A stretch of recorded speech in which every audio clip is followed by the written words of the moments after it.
दोस्तों नमस्कार। पूरे देश का माहौल बदल गया है, ज़हनियत बदल गई है और लोगों के देखने का नज़रिया बदल गया है। नैरेटिव की कमान को विपक्ष ने सत्ता के हाथ से छीन लिया है। ऐसा लग रहा है कि जैसे देश गहरी नींद से जाग गया हो, वह मीठे नशे से उबर गया हो।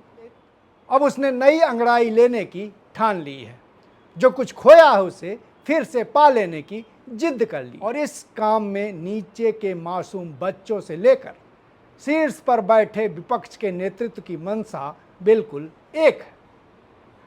दरअसल ज्वालामुखी का लावा अंदर ही अंदर खदबदा रहा था। लोग सफोकेशन महसूस कर रहे थे और इलाज की जगह उन्हें लगातार नशे की धौंकनी दी जा रही थी। वह कभी मुसलमानों के घरों पर बुलडोजर के रूप में थी, तो कभी देखते ही देखते प्रशासन की मदद से संभल पैदा कर दिया जा रहा था, तो कभी कांवड़ियों की बारात सजाने में सरकार लग जाती थी। यानी किसी न किसी रूप में हिंदू मुसलमान और कब्रिस्तान पाकिस्तान दोहराते रहना है। और इस बीच बच्चों के हाथ से किताब और कापियां छीनी जा रही थी, स्कूल बंद हो रहे थे, रोजगार के दफ्तरों पर ताले लग रहे थे, मनरेगा को जिंदा दफनाया जा रहा था। अपने बच्चों और परिवार के भविष्य का सपना देखने वालों को 5 किलो अनाज में सीमित कर दिया गया था। मानो देश ना हो कोई जेल खाना हो, जिसमें कैदियों को चारदीवारी के भीतर केवल 2 वक्त की रोटी से ही मतलब होना चाहिए। वह कच्ची हो या कि पक्की, उस पर भी उन्हें ज़्यादा फर्क नहीं पड़ना चाहिए। ऊपर से सरकार के विश्वगुरु होने का नगाड़ा लोगों के कान के पर्दे फाड़ रहा था। आप ही बताइए, विश्वगुरु के तमगे पर 5 किलो अनाज का पैबंद भला कैसा लगता है? दुनिया भी देखती होगी तो हंसती होगी। मरती उम्मीदों और घुटते सपनों के बीच निराशा की चादर पूरे देश में फैल गई थी। ना तो कोई रास्ता दिख रहा था और ना ही कोई दिखाने वाला। विपक्ष की हर कोशिश पर सत्ता पक्ष की साजिश भारी पड़ जा रही थी। संसद जनता के मुद्दों पर बात करने की जगह विपक्ष की आवाज़ों का गला घोंटने के लिए जानी जाने लगी थी। और अगर कोई बोलने की भी कोशिश करता तो उसके दरवाजे पर सीबीआई, ईडी और इनकम टैक्स के अफसर खड़े हो जाते। पूरे माहौल में घुटन के साथ ही डर और भय का वह आतंक था जिसे शब्द भी नाप पाने में सक्षम नहीं थे। यानी हर तरफ निराशा ही निराशा।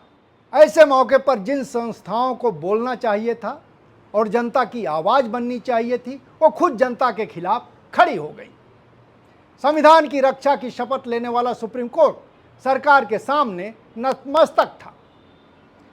जिस चुनाव आयोग को लोगों के वोट की रक्षा करनी थी, वह खुद उसी की चोरी में लग गया और सत्ता के साथ मिलकर डकैती का अभियान शुरू कर दिया। यानी बगैर जनता के वोट के सरकार की परमानेंट गारंटी कर दी।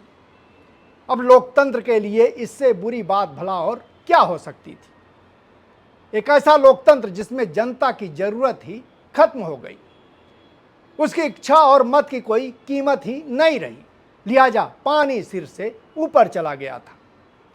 अब कुछ बचा ही नहीं था और इस बीच जनता की जेब को हर तरीके से काट कर उसे पूंजीपतियों के हवाले कर दिया गया।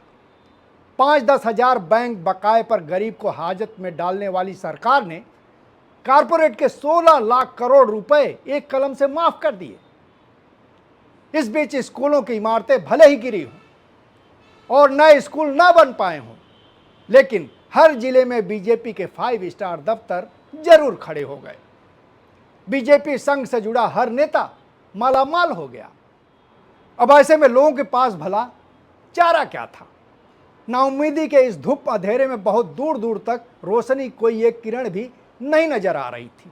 लेकिन एक क्या अजूबा हो गया, जैसे गर्भ में पल रहा ज्वालामुखी का पूरा लावा एक साथ बाहर आ गया हो और फिर जंतर मंतर पर जेनजी आंदोलन के रूप में फूट पड़ा।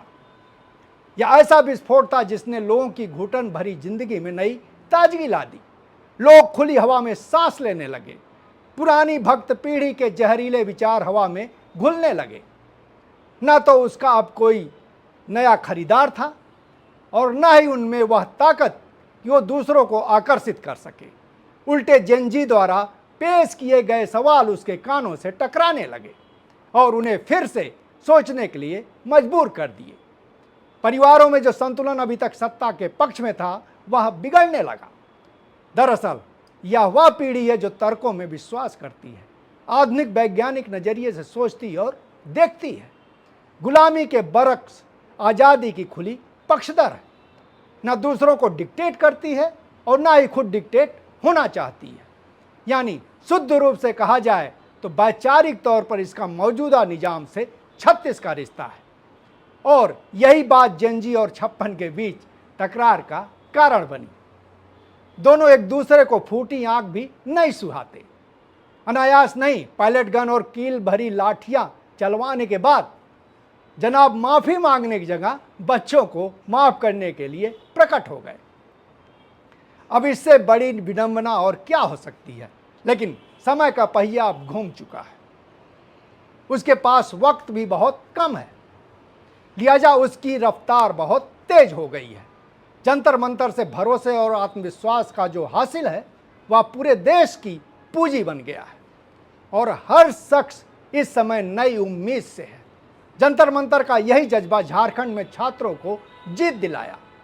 इस जीत ने युवाओं को नए पंख दे दिए हैं और बदलाव की यह हवा अब आंदोलन की धरती पटना पहुंच गई है और वहां मोर्चा विपक्ष के नेता तेजस्वी यादव ने संभाल लिया है। आयशा माले ने जमीनी स्तर पर जिस धारावाहिकता से इसको संचालित किया वह पटना की सड़कों पर बुधवार को तने सीनों और फौलादी जज्बों के रूप में सामने आया। अनायास नहीं, छात्र और युवा पानी की बौछारों से डरने की जगह उसके सामने नाच रहे थे और इसके साथ ही जेन अल्फा का जगह जगह फूट रहा गुस्सा पूरे निजाम पर भारी पड़ रहा है। उसको दबाने के लिए ना तो उसके पास रास्ता है और ना ही कोई तरकीब। सवालों का पिटारा इतना बड़ा है, सरकार का कोई भी उत्तर उसके सामने तिनका साबित हो रहा है। तकरीबन हर सरकारी स्कूल में किसी न किसी तरह की कमी है और वह छोटी नहीं, इतनी बड़ी है कि उसे नज़रअंदाज कर पाना किसी के लिए बहुत मुश्किल है। यही वजह है कि बच्चों के इस आंदोलन के रास्ते से अब पीछे नहीं खींचा जा सकता है। रही सही कसर विपक्ष के नेता राहुल गांधी ने पूरी कर दी है।